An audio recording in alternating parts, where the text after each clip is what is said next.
Hi everyone, we're here at the Bolivia Hall as part of a Landcare event where we've got 70 or 80 people here come to learn a little more about all things regenerative. And we're lucky enough to have with us a special guest from India, a gentleman, a 19-year-old called Sahil. He's quite illustrious. With a couple of years back, he did a 15,000 kilometre bike ride around India, highlighting this Save the Soil movement that's linked to a guy called Sadhguru, and basically he's sort of become like a disciple, I guess you could call it, would you? And Sadhguru, of course, is really famous for linking into 3 or 4 billion people over a motorbike journey across multiple countries. And so the initial was this 15,000 trip around Germany, around India, and he's here in Australia as the first leg of this another sort of awakening journey. And I'll let you tell the story. Well, when I was 16, Yes. I wanted to become an international cricketer, Oh, did like you? 50 million children in India does. And then COVID came, I was locked in my room. Then I discovered about Sadhguru by reading his book called Death, an Inside Story. Okay. And I was very much inspired Sorry, what was the book called? Death, an Death. Inside Story. Death, an Inside So Story. it's Okay. book more on life Yeah. and like what happens after life and Oh, stuff. I've not read it. I'll So have it's to like look. changed my perspective totally. And then I felt inspired by Sadhguru and felt same at the same time because he was announcing at a live stream event called Mahashivratri, Yeah. where he'll be riding his motorbike at the age of 65. Okay. So I felt inspired and I thought like, why not people of my age are doing something for this? And you were 16? I was 16 at that time. Okay. So I thought I'll also do a similar journey, but I was not fit enough to ride a motorbike because I was 16, so I won't get a license. Okay. So I had 2 other options, bicycle, push bike, or walking with the message. Okay. So I chose the bicycle Okay. and I initially covered about 15,000 kilometers in India, which took me 15 months of journey in total. And I've been to roughly about 250 schools and universities to conduct events and sessions for soil events. And were you chronically met with social media and so forth? I was I opened social media just for this journey. Yes. So right on the day I started, I opened the account, and the response was just amazing, with many videos reaching more than millions of views. Good. So it was really impactful. Good. That's great. That's really good. And so what did you do when you finished that? What were you doing with yourself then? After I finished this journey, I had enough exposure of land, of people, of what should I do in life in general. Then doing business, going for a job, a standard study, making a family would not make sense for me.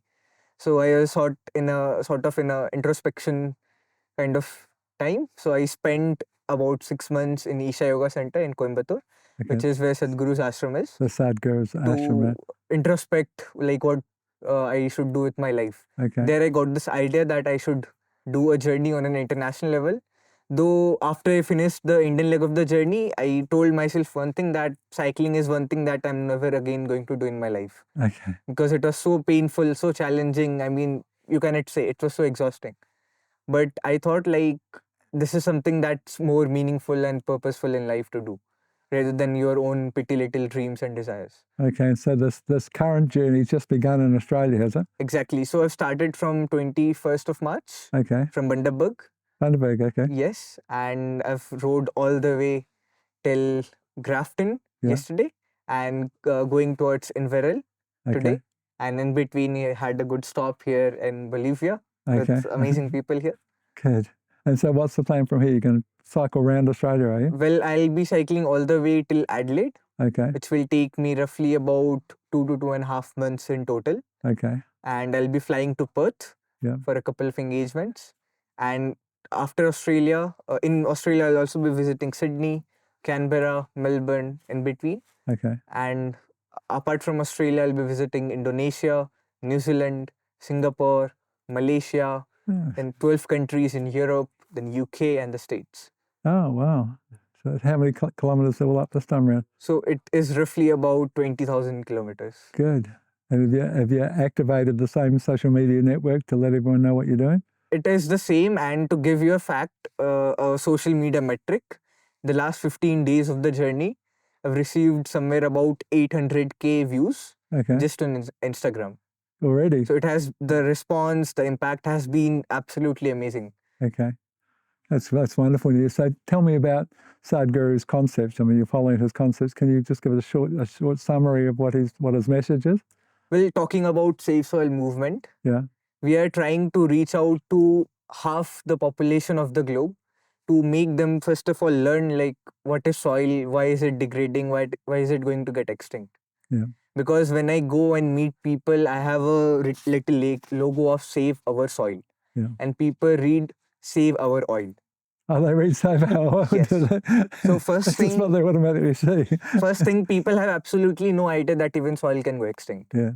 Yeah. So this is the first step. People should be aware that soil is going to get extinct. Yeah. According to a report from FAO, they are predicting that just in the next 25 years, 90% of our world's agricultural soil Yes. will be degraded. Yes. And we'll be producing 40% less food for the population that we'll have in 2050, just 25 years from now. Yes, it's not long. And so the concept of Save Soil movement is to create a concrete law and policy in each and every nation of our planet that, let's say I hold 10 acres of soil. By law, I have to maintain a minimum of 3 to 6% of organic matter in the soil. So it should be enshrined in the law. So the central principle is the importance of organic matter. Yes, exactly. Huge. I agree. Good model. So this should be enshrined in the policy. For that to happen, large-scale awareness campaigns across the globe, particularly on social media, has to happen. People should learn about soil and speak about soil on social media. Yes. Once that happens, the governments and the leaders across the globe will pick it up and enshrine the policies. We have drafted policy recommendations for 193 nations. Good. Depending upon the soil type and economic type and all of it. Good. So that's available on the savesoil.org website. Yes. For policymakers and different policies and recommendations for farmers as well. And there's a toolkit for people who want to speak about soil on social media, what they should speak. A whole list of info is there about soil. Good. That's so people great. should, I highly recommend people visit the website, learn about soil, or just even Google soil. And there's some tremendous supporters. I mean, Ratan Lal, he's probably the leading ag scientist on the planet, and he has a lot to say about his support for the movement. And there's many people who have come out and support. It's wonderful to see. It's a great initiative. Absolutely. We have touched, when Sadhguru did a motorcycle journey from Europe to Middle East to India, we have touched roughly about 4.2 billion people. That's half the world, more than half the world. Yes, on through social media. Yeah. So it has been absolutely impactful. And through the journey that I'm doing, we are trying to get more and more people aware. It should be like a most famous topic, most famous concern. It should be one of the most top priority across the globe to save our soil. Well, we had one of my talks in California produced a group called Kiss the Ground. Yes. And Kiss the Ground have gone on and made 2 or 3 movies, but it's really the potential of young people via social media spreading exactly the same message, understanding the importance of soil, particularly the same story, the organic matter is the essence of soil fertility. So it's a very important message. Exactly. Like we, as Finian Makepeace does, yes, Finian's a great friend. Through films. Yeah. We should do it through social media, through music, through culture, through sports, through politics, through business, everywhere. There should be some message of safe soil, maybe a little logo of safe soil. Yes. If that happens, people will inquire, what is it? Yeah. When I say everyone should learn about soil, when I say everyone, I mean everyone who eats food from soil must do something to save our soil. Yes, I agree. From 1-year-old to 100-year-olds. So I mentioned that you sort of have become the soil version of Greta Thunberg, of course, who's sort of the advocate of the climate change fighter, and you sort of become that version in the soil. Would you agree with that, or you'd think differently? Well, I don't want to become anyone or like anything. Yeah. I'm just outcrop of soil. This body is soil. And till the last day I'll inspire people and myself to do something to save our soil. Good. And so what, do you do anything yourself in terms of, are you growing anything? Do you have any land when you're back home? When I was a kid, I used to go every summer vacation to my maternal grandparents' home to do a little bit of farming and stuff. Okay. It was not farming as such, but more about learning about farming and soil. Okay. Exposure to nature, like this beautiful place. Yes. So I enjoyed my time like anything. Good. Yeah, there's nothing better. Apart from that, I'm just an ordinary student. Yeah. I am in my grade 12 right now, studying online. So you're doing your schooling yes. still? Okay. Oh, that's good. So you're just doing that social media, with your phone when you're traveling around, or laptop? I study as well. Yeah. Yes. Okay. Fairly active, to say the least. And you got very fit from biking the bike that many kilometres? Yes, more than that, I believe like physical fitness is definitely one part of it. Yeah. Like you need to do a little bit of push-ups and exercises and yogic practices. That is there, but more than that, I feel mentally you have to be like a stone here. Yes. If that is not there, you cannot do something like this. Do you do any nutritional supplements to compensate for like sweating and things like that? Well, I usually take electrolytes and Yes. a couple of things like that mostly. Apart from that, I practice meditation. Yeah. That is the most, like I feel, because I am able to sustain because of that. That's good. How much a day do you meditate? Well, you'll be surprised. I do a 7-minute meditation Do you? every day. So there is been a recent app launched by Sadhguru called Miracle of Mind, Yeah. and it has broke all the records. Miracle of Mind. Yes, It's it's a 7-minute meditation for everyone. Okay, that's good. And Does it involve a mantra or something? it's a Sadhguru's voice Yeah. where he leads us through a certain process So online. Sadhguru, that's, Yes. it's him doing it, okay. So a fun fact is, it has broke all the records in terms of downloads in the first 15 hours. Really? We've received about 1.2 million downloads just in the first 15 hours of launch, Wow, which has no app like Instagram, TikTok, ChatGPT was the latest yeah. to break that record, and Miracle of Mind is the latest app to do that. Wow. So you can see the response, and people want to do something like this, and 7 minute fits in everyone's schedule. So obviously Sadhguru, who I'm not familiar with, and I'm going to have a bit of a study now to find out what he does. This is just part of his big story, is it? Well, Sadhguru is a spiritual leader in India. He's a yogi and visionary and a mystic from India. We have about 17 million volunteers Okay. who works part-time or full-time in one way or the other to support Sadhguru's vision. I'm just an ordinary person out of the 17 million volunteers. Have you met him and so forth? Yes. Okay. That's good. Yeah, I'm going to look into that. So it's called Miracle of Mind. This app. Miracle of Mind. It's just 7 minutes. 7 And minutes. you feel a minute, you actually get in. It was interesting because I was watching a little show on our ABC, our national television, and they were talking about the damage that the phone does. It's interesting that it's done on a phone, but there was a neurologist, and he's got a helmet that's measuring brainwaves, and he takes the lady out into a park, so it's a beautiful, peaceful scenario, and there's birds, and then he does this. If you study the power of breath, which of course is part of the whole story of meditation, the most single effective, simple thing, without having mantras or anything, is just focusing 5.5 seconds in, 5.5 seconds out. Is the most researched of all the breathing techniques. So he has her doing this 5.5 seconds, big long intake, 5.5 seconds out, and 3 breaths in, all of the brainwaves go into the alpha stage, the wonderful reconstructive, most beneficial brainwave that you can have. And then he finds out what her mobile phone is, and he gets someone to text her on the mobile phone, and there's a beep on the mobile phone, everything, all these brainwaves just go and just break up, and that's everyone every minute of the day. It's how much the phone... That's why when you do this sort of meditation through app, you should put the do not disturb mode on Yes, first. I think so, most definitely. So this 7 minute is like, how when you're cycling in the sun, you drink a bottle of electrolytes and the water charged by that. Yes. It's like 7 minute meditation is like maybe 100 times of that. You get- just stop by the highway or in the night time. 7 minute is something that everyone can afford. Yeah, that's good. I'll have a look at that. Most busiest of the people as well. Yeah. So it gives you like instant, feeling of loving and more freedom, and it's just wonderful. Well, it I sets mean, your day. Well, ideally, if it's that good, it should be tied into this whole movement, because you need people in that space to appreciate how important soil health is. Yes. So yes. it's the two go We beautifully have something together. like soil meditation. Yeah. It is available on the savesoil.org website. Okay. And it connects people with soil in the few minutes of that meditation practice. Good. That's great. That's a really important thing. It's a whole missing link to. I mean, Yes. Adam here, who's an agronomist and a very good filmmaker. He spent time with at that ashram, haven't you? And found it to be of really good value. Sure.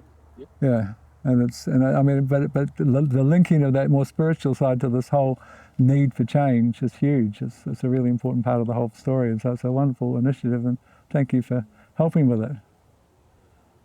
So we should, everyone, when I say everyone who eats food from soil, must do something to save our soil. otherwise people of my generation, I am 19, will literally on a suicide mission if we do not do something to save soil. Will not have food. The food that we eat will not have enough nutrients. For example, you talked about California. Yeah. There has been a survey done on a Californian orange. They're predicting that 100 years ago, the one orange, what level of nutrients you got from it. For the same, if you want in 2025, you have to eat at least 8 to 9 orange. Yes, So the food that we're eating is just filling our stomach. It's not filling the nutrients that we require on a daily basis.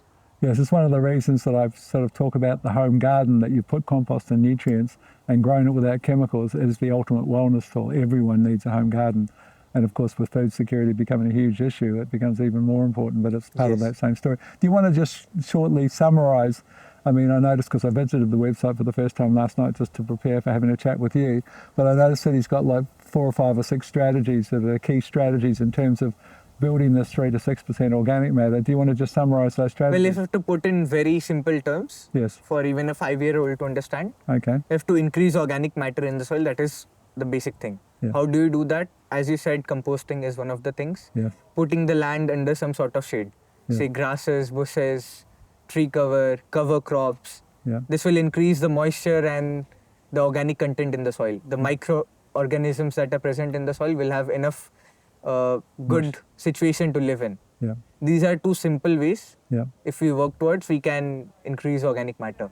Apart from that, if we turn towards biofertilizers, if we decrease the use of chemical fertilizers, chemicals may be needed right now to feed the global population we have. yeah, But if we decrease the use of that and turn towards organic methods of fertilizers, yes, like less use of herbicides, pesticides, weedicides, will significantly turn the organic matter in the soil to 3 to 6%. yes. And a big part of that story, and I think it's covered, is the story of tillage and how destructive. No-till farming is yes, again no-till one farming. of the things. There are many agricultural practices. We are recommending some of them in the soil policy document. But these 2, decreasing the use of chemical fertilizers and putting the land under some sort of shade. Yes. If we do that, these are very simple and doable for roughly about anyone. Even for home garden producers, Yes. people don't realise that every time you open the soil, you oxidise some of the organic matter. If you do that wet, and you turn the soil when it's wet, you quadruple that loss of organic matter. So it's a massive thing to that no-till or minimum till scenario, even for home food production. If you can minimise that disturbance and grow under mulch and so forth, so much more effective way to increase organic matter. And mulch itself is just completely underappreciated in terms of its potential. I mean, I've had on my own farms, I've taken areas that were completely non-productive. They've been excavated, they were just clay banks of 1,000 square metres or whatever, and I've just loaded free council mulch, which is taken everything, and you've taken all the prunings and ground them up, and had no other minerals, nothing, just this deeper mulch. And 6 months later, you've got this beautiful black soil, this clay's turned into, mulch has just done it with no additions of anything, and then we'll add some calcium and fix it up so it's productive. And we've turned completely non-productive into food gardens now, just using mulch. So mulch is a wonderful tool that's underappreciated. So is there anything else you'd like to say before we go and have some lunch? So I'd like every one of you to learn about soil particularly. Google Sea Soil or visit seasoil.org. Learn about it. Speak about it with your friends, with your family, with your neighbors, particularly on social media. Use hashtag #SaveSoil in your tweets and social media posts. Make the whole world know that our soil is going to get extinct. Because people have no idea that soil can go extinct at the first place. So learn about soil, speak about soil. If that happens, we'll create some policy changes in every nation, and that will be the only real solution to save our soil. Save our soil, save the planet, basically. Yes. Yes, huge. Thank you so much. Thank you so Very much, nice. Graeme. Keep up your good work. That's wonderful.